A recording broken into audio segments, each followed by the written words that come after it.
So good morning, everyone. Shireen, thank you for that fabulous welcome. I hope you're all back charged. I've seen a few coffee cups floating around, so I'm hoping you guys are really charged, fired, and ready to get into it. The next 45 minutes is going to be pretty interesting because when we got the opportunity to come and spend time with you guys, one thing that was fundamental for me was let's not just talk about this technology, but let's actually show something.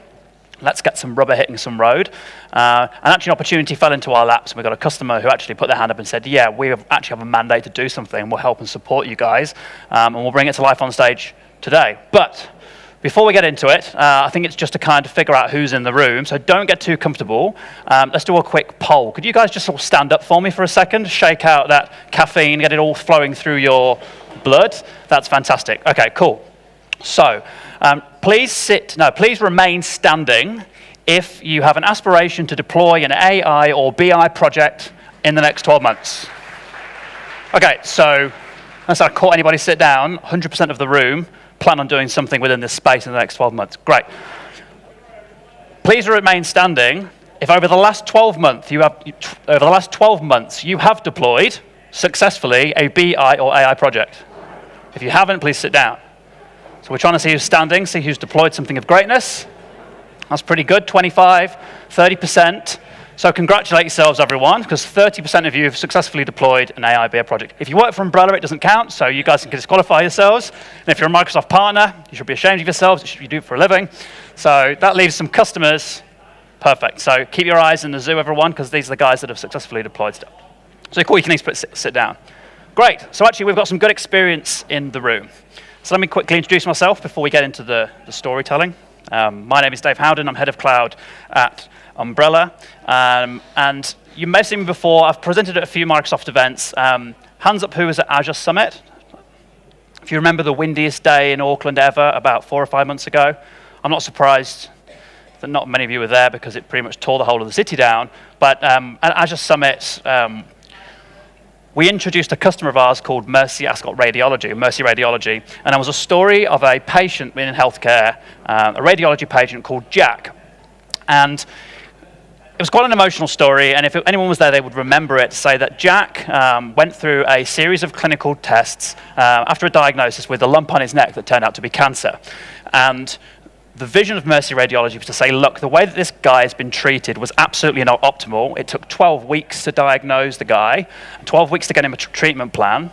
And actually, by bringing in the technology that we see here today, we want to reduce that time from diagnosis through to treatment plan from 12 weeks to 45 minutes. And that has been achieved by the processes being put into Mercy Radiology today. So we're going to talk a little bit how we got there, but today is not about the story of Jack. Today is about actually how can you take a mandate to do something great with the data that you have inside of your business today, enable that data to give you significant insights, and actually look at spare capacity and genuine insight from that data within a very short period of time. So let's take a little bit of a deeper look into Mercy Radiology, what they do, what their business is. So Mercy Radiology, 30 years in the game. I imagine that most of you in the room at some point have had some form of MRI, CT scan, a broken bone, and have been through this part of the healthcare system. So hands up who's had some form of bone breakage, scan. Yeah, so 50, 60% of the room. You guys have all been through this process. And Mercy Radiology, one of the largest radiology institutes in the whole of New Zealand, part of the HHL group, Healthcare Holdings Limited, and a significant player in this space. And as you know, MRI machines, very expensive pieces of equipment, and maintaining them and keeping them running for as long as possible is actually where profitability comes from. More patient throughput, more machine runtime gives better patient value, and that's what we're looking to achieve. And that's what Lloyd McCann from Mercy Radiology, who's the CEO of Mercy Radiology, was also looking to achieve. Now, for those of you at Azure Summit, you'll have met Lloyd. He presented on stage not only the story of Jack, but also the vision that he has for utilizing as much technology inside of his healthcare practice as possible to drive efficiencies and drive better patient outcomes. And this is the mission statement from their website. This is taken verbatim, pulled from the Mercy website, and it says, and we challenged this with them, we said, use the latest imaging technology. Why are we stopping at latest imaging technology? You're bringing all of this data into your imaging platform, but let's run some AI over it and actually see what we can generate from that, and actually look at how we can operate your business better. How can we run these machines harder? How can we get more patient throughput. And actually, how do we know we're missing out on a machine in certain parts of the suburbs where you could see significant opportunity, reduce patient transport time, a whole heap of benefits. So we're going to look at that today. But Lloyd couldn't be here today, and we invited him to come and speak. And actually, he's out doing the hard yards running his business. But we've been a partner with Mercy Radiology for nearly a year now.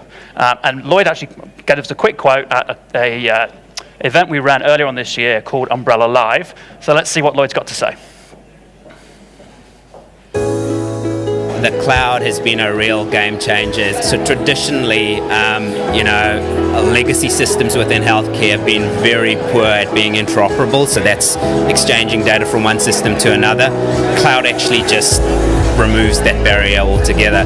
I think the real opportunity and the real possibility comes with some of these new technologies that a number of speakers have been talking about around cognitive AI and machine learning. So once you've got that data and you start layering some of these solutions over the top of it, again, we don't need to really think about it. We can just say, hey, can we spin this machine learning algorithm up across the set of data? That's going to unlock so much value for our patients again.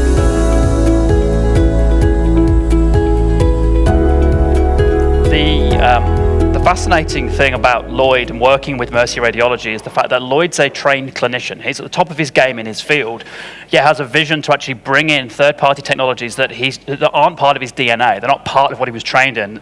It's not part of the education system that he went through, yet he sees a massive value in working with the partner ecosystem in New Zealand to drive these insights and ultimately create productivity for his business. But to do that, there are three kind of parts of a formula that we see is really crucial to this. A business need and a challenge, right? And a challenges are all across business, but actually what they create is a mandate. And when you've got a visionary leader like Lloyd, who can actually take that as a mandate and issue it through to his business and say, this is how we're going to do stuff, guys, it's exceptionally powerful to transform a legacy mindset and actually enable the IT operations to deliver across the organization. And they have that at Mercy, and that's a culture of change and a culture of exponential thinking outside of what the infrastructure team currently know. The second is access to data. 30 years in the game, running machines, MRI machines, CT machines, healthcare data that spans back 30 years, having that in not even a central place, just having the data so where we can get your hands on it and actually start to model it, and that's key. And the second is a technology foundation to do that. Now, Mercy have partnered with Umbrellar and our ecosystem to bring together the right partners to do the foundational technology piece. And Microsoft Azure is key to that. All parts of the Microsoft ecosystem are used today, most of them across the analytics platforms and Power BI, to actually bring this to life and take what was a challenge that was set to us 3 weeks ago. So let's take a quick look at the history of Mercy's Radiology's digital transformation journey, just to see how we've got here today. So Umbrellar were appointed as the digital transformation partner, cloud services partner in December last year to help support the pilot and rollout of the world's first hosted EMR PAS solution. So electronic medical records, patient administration system. That's hard for me to get out on in one go. But the world's first hosted one on the Microsoft Azure stack, which we're a provider to Mercy of. In August this year, we started the rollout of that program. And next month, the HINS conference, the Healthcare in New Zealand conference, was an opportunity for Lloyd to present, and he actually gave us a challenge. He said, hey guys, look, we've got the foundations in, we're moving now, we've got a data construct that allows us to do some really cool stuff. However, we've not really done much with it yet. I actually want to show this rubber hitting the road at HINS. Well, we like a bit of a challenge, so we didn't do it through November, we pulled the whole thing forward and said, we reckon we can do this in 3 weeks and bring it to Future Now. So we spent the last 3 weeks in a consortium effect with ourselves, Umbrellar, our partner Akiso, and also Mercy Ascot, to drive a 3-week proof of concept that takes data from 21 years, 30 years of patient clinical information and drives some significant insights into it. And our partner here, Delabo, is going to come and demonstrate that in 1 second. So here was the challenge: 3 weeks, 3 outcomes, 3 companies. And we're not trying to falsify anything here, and genuinely what we're going to show you today is absolutely not perfect. But what it is showing that with the right minds in the room, the right mindset, and the right mandate from the customer, you can absolutely get your hands dirty and get to a position of relative insight exceptionally quickly. That can be deployed in production and give insights back to the business. So we're going to show you how we did it. And we're not just going to show you how we did it, we're going to show you that we've done it, and we're going to show you the results of it. So without further ado, I'd like to welcome to the stage Dalibor from Akiso. Dalibor, over to you. So, here we are. So, as Dave said, my name is Dalibor. I work with Akiso here in New Zealand, and our technology is powered by the products and skill sets of a company called Sourcix, based in Sydney. So, I think to echo Dave's message briefly and put this in context, you don't have to wait, basically. So when Dave said, how much can we get out for Future Now, my first instinct, as it is everybody's first instinct, is to say 3 weeks is too short for anything. You can barely get a meeting together in 3 weeks. And then we thought about it and realized, hang on a minute, we can actually build something fast enough to really produce something that can be shown, that can actually be useful to Lloyd and Mercy Radiology immediately. So 3 weeks meant a very tight plan had to be made. And I really want to take you through the process a little bit of kind of how the sausage is made, not just, talk about AI, but really show you. And some of this may be an absolute technical mess, so I do apologize for that, but I hope it will be interesting to you to see kind of how we broke it all down. So I'm just going to move over here so I can see see what's up on the slide, otherwise I'll have my back to you. So how many of you, and I won't make you stand, how many of you know the phrase data fusion? Just quick show of hands. So I don't want to force this into your minds, but you should all know it. Data fusion is the start of any actual data project. Everybody talks about collecting data. Data is never ready to be shown in anything but the crudest form until there is some refinement. We all hear these buzzword catchphrases like data's the new oil. It really does need to be processed a little bit. Sometimes a little, sometimes a lot. In this case, because there was already a structured data set from the work that Mercy has been doing with Umbrellar previously, it was not that hard to pull out something usable, and then the refinement process was fairly simple. But with a quick, tight project, never start with the data and see where you go. Always start with the outcome and just pull it along. So what you're going to see is only part of what we will do. Now that we've delivered one outcome, we'll branch out into other outcomes, and I'll show you that story as we go forward. So once you get the data together, the first thing to do is to hack into it. That's why you start with a problem or a question or a goal in mind and a data model. So in the case of Mercy, the data model might be, where do patients come in from? Where are the referrers around Auckland? What goes on when patients are coming in? What machines are they using? Questions like these, right? So, of course, this is in the data already, but with a concrete goal of understanding how traffic comes into Mercy's clinics. So, geocoding is a challenge very frequently if you are not in the continental United States, because a lot of the tools and products that have been built are ready out of the box for the US, and they're not so ready for other countries. So we had to do our own processing of maps of New Zealand for this, and all of this has happened, remember, in 3 weeks. The tools exist now, powerful tools that make it easy enough to do this, but you can't start with a hammer and look for a nail. You have to start with the nail or a screw and look for the right tools and then deploy them. So essentially, we took a huge mass of data from Mercy, we pulled out the parts we needed, and we pulled in the external data we needed to show this. Maps, the census. The New Zealand census is a phenomenal resource, but it's just not very processed at the moment. So we pulled all that in, crunched it quickly, and we were ready to show something. When choosing how to visualize the data, because you have to present this in some way, we chose Power BI. When you have to do a really quick project, you've got to go with a just works mentality. A lot of data science centers on finding the perfect tool for the perfect job, finding the most exciting new algorithm or neural network, finding the best way to visualize something, writing your own code from open source stuff you found online. Throw all that out. Unless it works out of the box and you've had experience with it, save that for later. You'll get there. We will get there. We will branch into other visualization methods and tools later as well. But right now, grab something that works out the gate and drop it in as quickly as possible. The goal is just works. And that is where some of the presentations we saw at the keynote and some of the things you'll see here today, the tools you'll see and the technologies and ideas you'll see are not new. But now, only now is the engineering gotten to a point, and I think Microsoft's technologies are at the forefront of this, where it just works. You don't need to mess about, you don't need to hack things together. We hacked a little bit to get things together in 3 weeks, but we could only pull that off because the tools are good.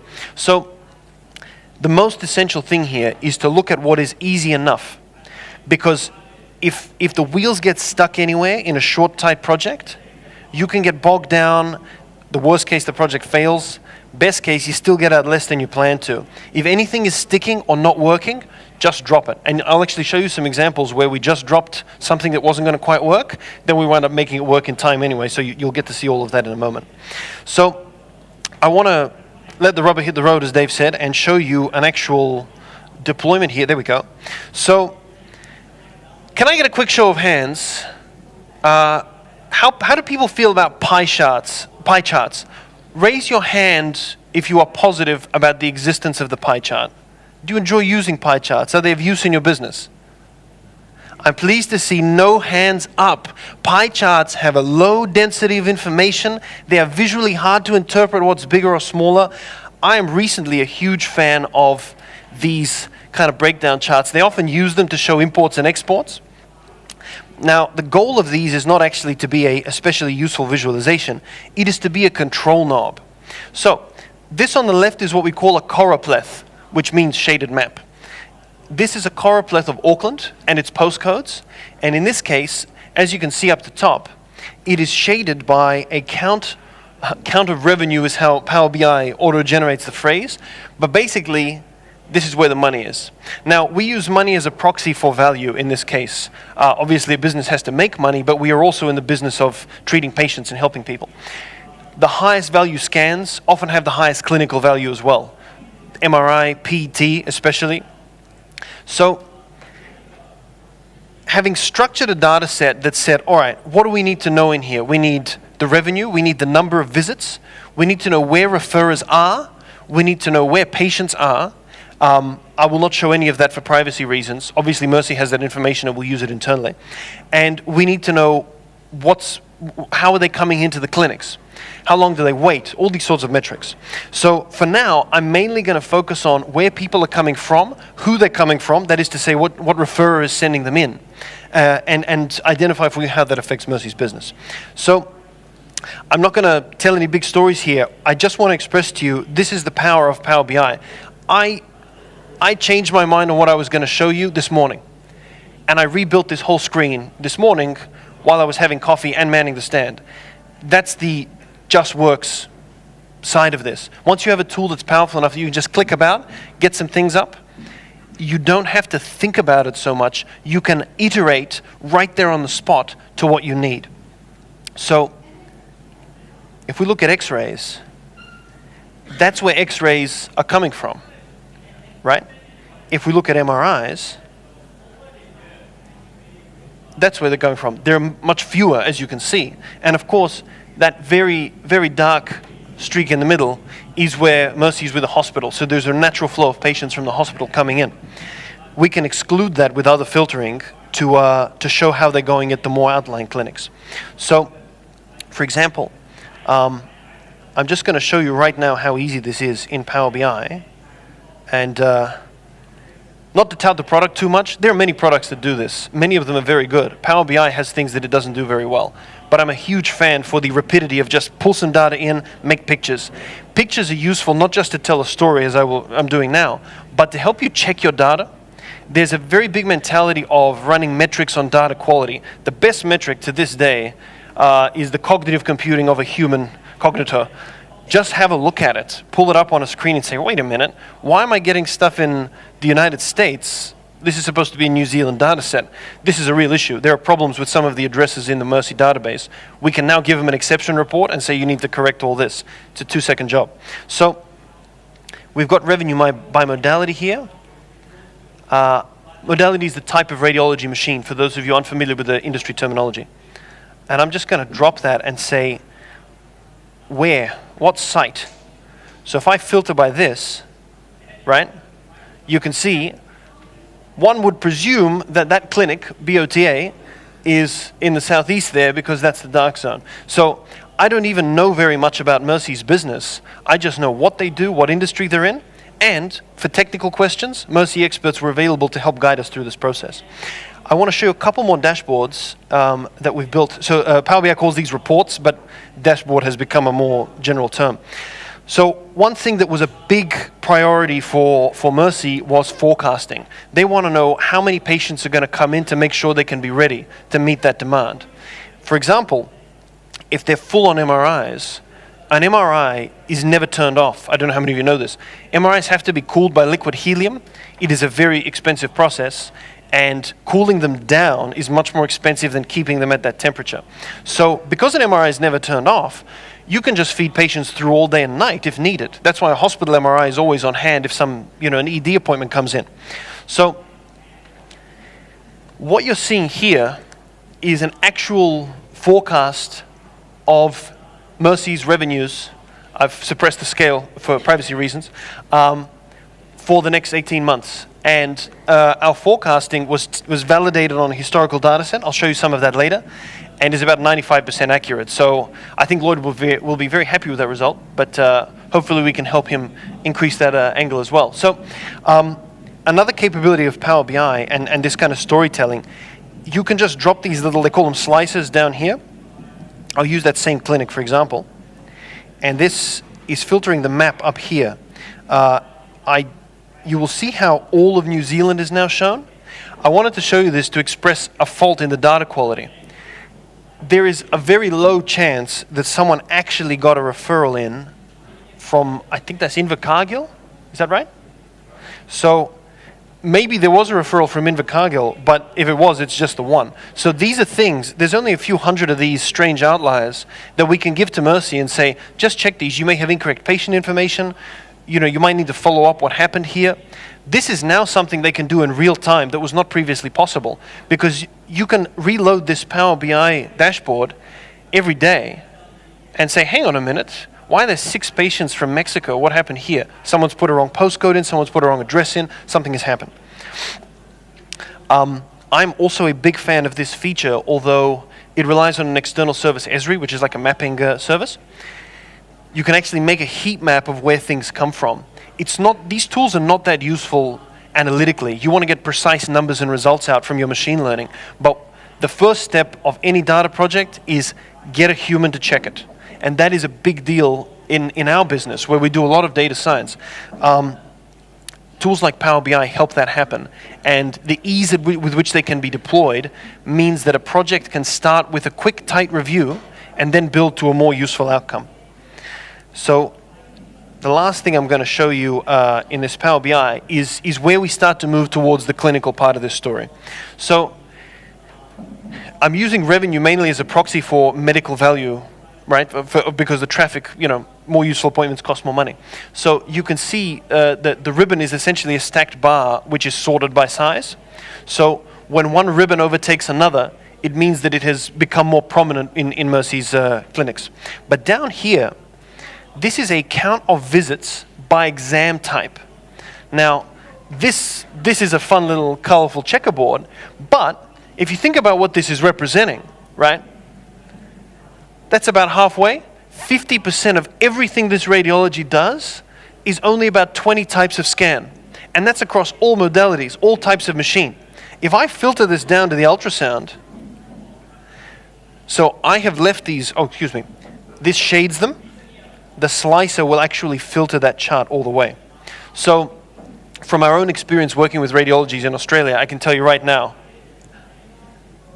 abdomen ultrasound, specialized pregnancy scans. Then you end up with stuff like wrists and knees. It's understanding why people are coming to the radiology helps them plan for why people are coming. If there is a lot of pregnancy traffic, they can get specialized machines that only do that and are quicker and easier and have a higher quality for that particular type of scan.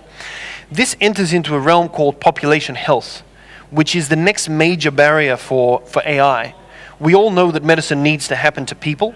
We all know that Western populations are aging, which means that more medicine will need to happen to more people. And we all know that waiting lists are ballooning out of control.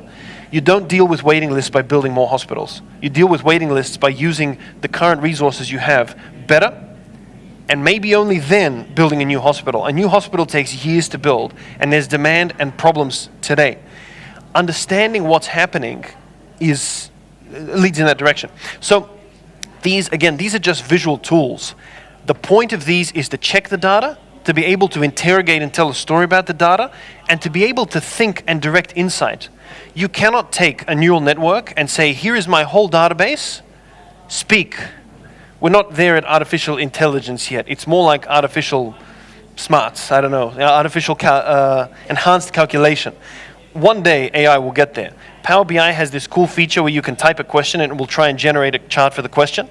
Unless you're using the right words, it doesn't do much. If you are, it works really well. This tells you what the right words are. You can use these powerful methods because you have enough information. I was going to tell you one more story about that on this, but I think in the interests of time, I will move to the next slide. And if I can go back to the slide deck.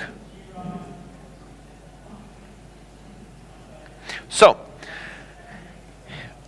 you understand what's happening. It's time to deploy the smarts. And again, the theme here is a quick project. How do you deliver something fast? You use the best tools that your team knows how to use, has experience with, or you can call in some expert for.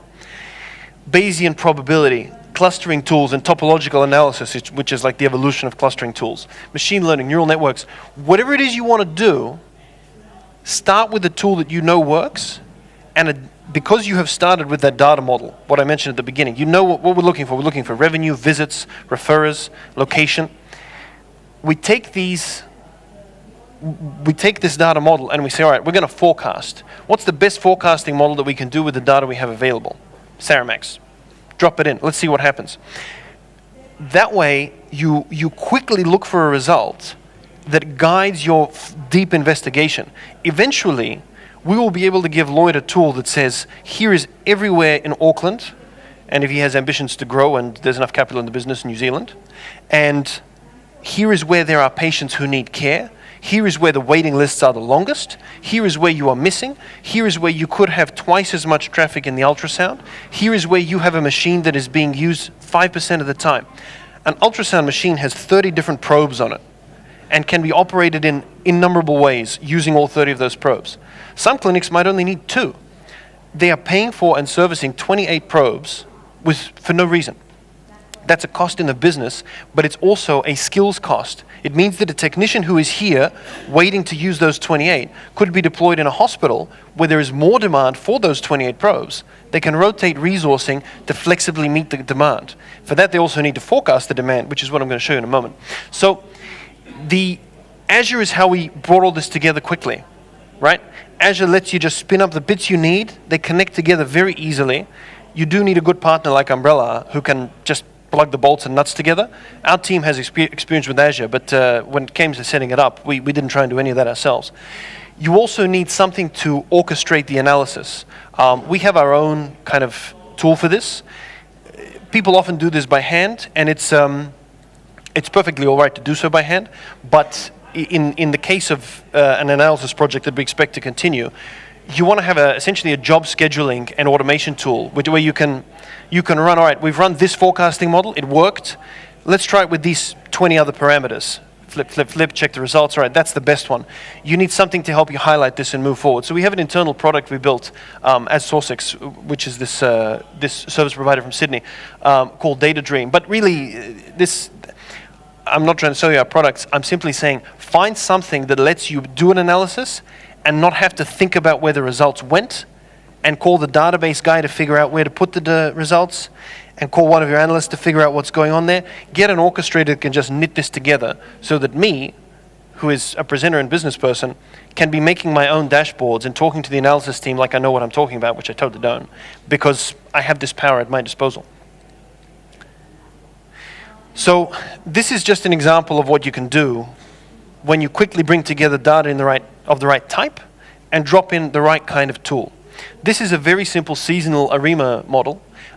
There's a little bit of secret sauce underneath that our company has produced, but the solid line is the daily revenue for a particular clinic each month for a certain period of time.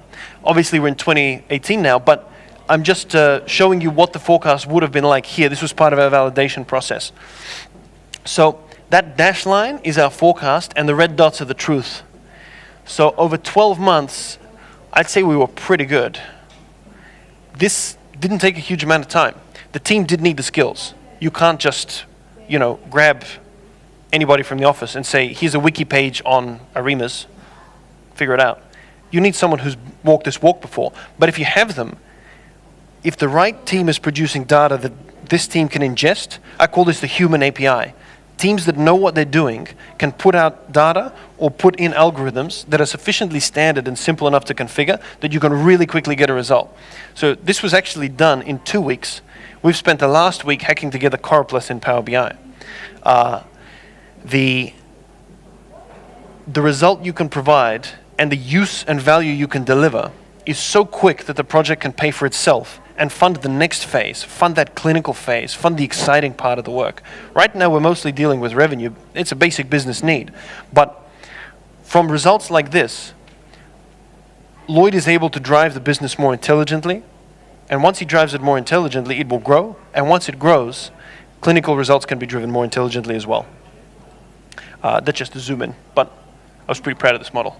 So, this is how it looked in Power BI. You saw, this is just a different visual. You saw that chart before, but it's, imagine one of these for every instrument in the business, every clinic in the business.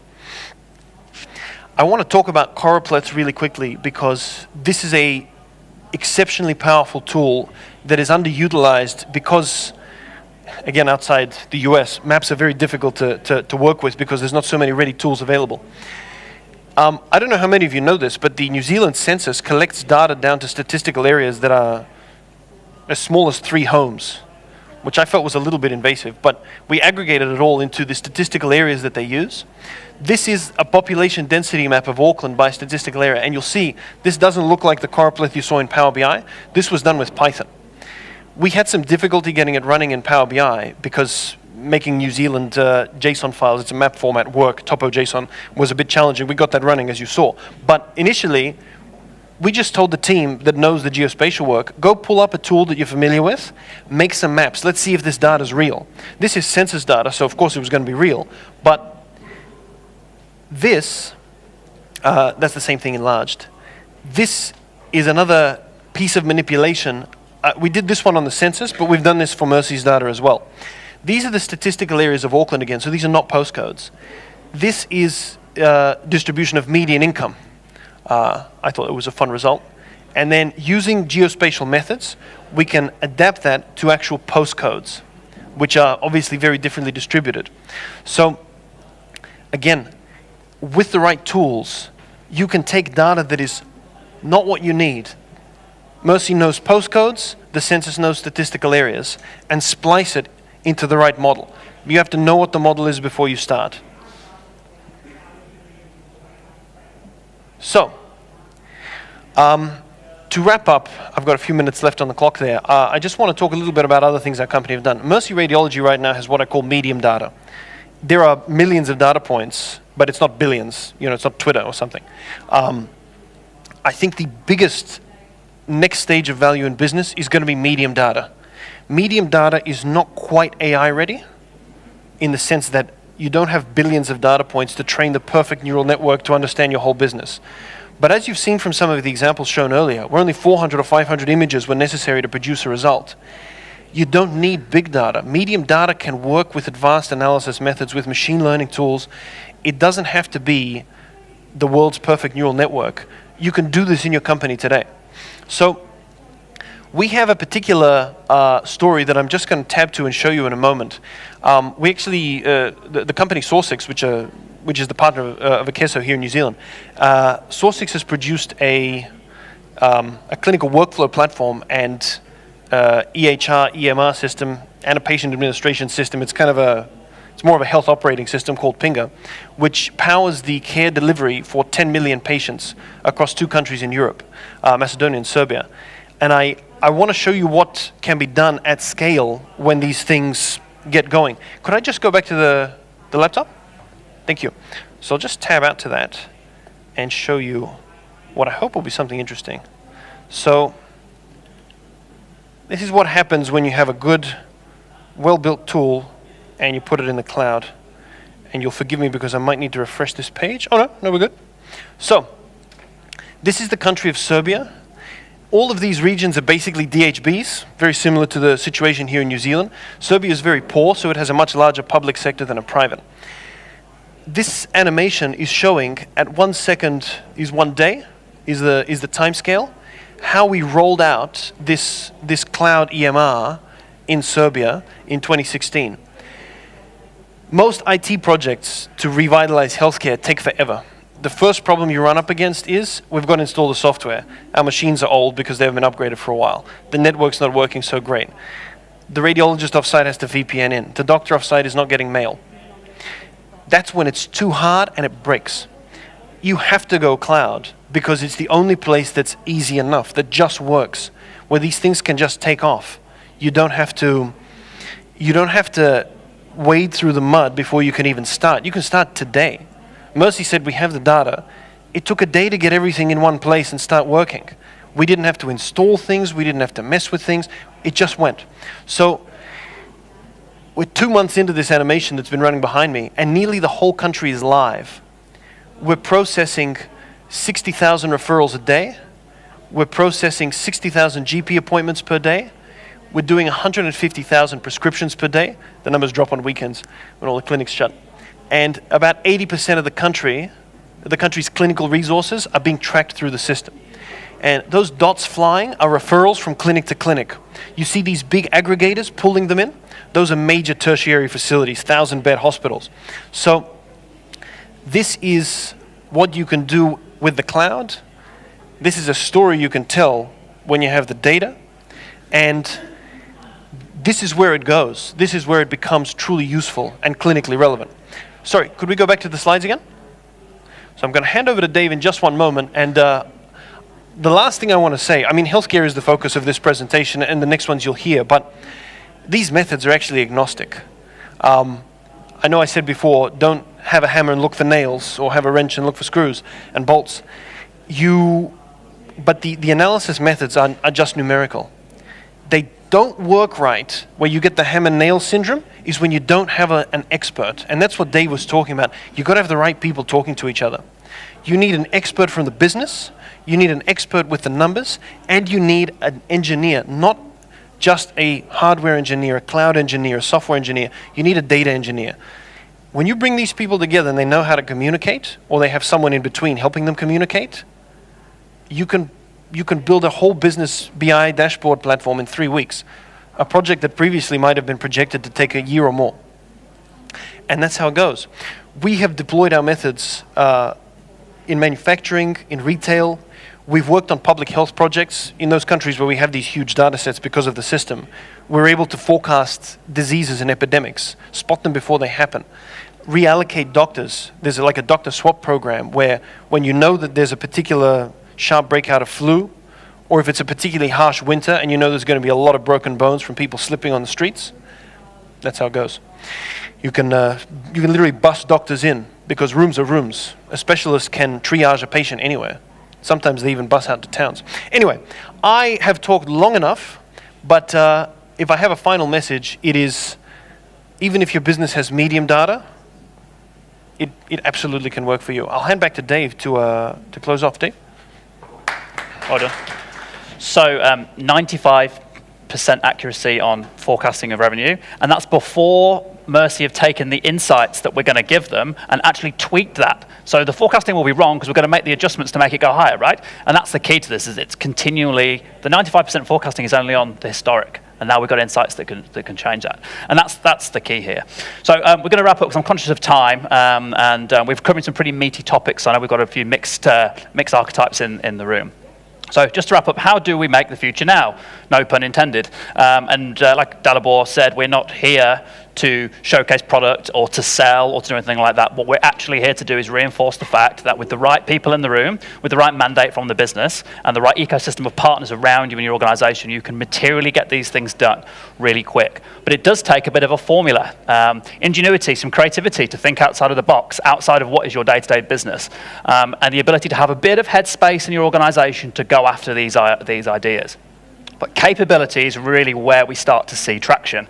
And capability comes in two forms. There'll be data people inside of your business that aren't engineers but understand this data to allow people to actually go, yeah, that makes sense, or it doesn't. They will exist inside your business.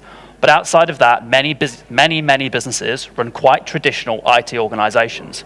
Infrastructure guys, network engineers, storage engineers, starting to get towards cloud readiness, but a lot of these guys who've been around the industry for a while aren't cloud native. They don't understand serverless functions, they're not in a container mindset yet, they're not in a platform mindset. And bringing the partners together with the right people in the right room is what makes this magic happen. And that's the value that we bring to the table, is this network of partners like Akiso and the software that they bring, and our partner network to say, look, we can see your vision. How do we bring that together? And how do we execute quickly to see material gain to drive your business forward? So we're wrapping up on time. We are upstairs to continue any conversations that make sense for you guys. If you've got any questions that you want to ask, feel free, just come and see us. We're on the bright stand with the color splash, with the Akiso all over it. You pretty much can't miss us. But it'd be great to continue the conversation there. And finally, to kind of bring this community together, to bring this ecosystem, we run a series of events throughout of the year. For those of you who there may be a few of you that attended, we like to bring all of our partners together to showcase value and actually really form a community that can significantly make change in the New Zealand IT industry. We do this through a platform called Umbrellar Live. I'm going to finish with you today, say thank you very much and give you the highlights from Umbrellar Live this year. So.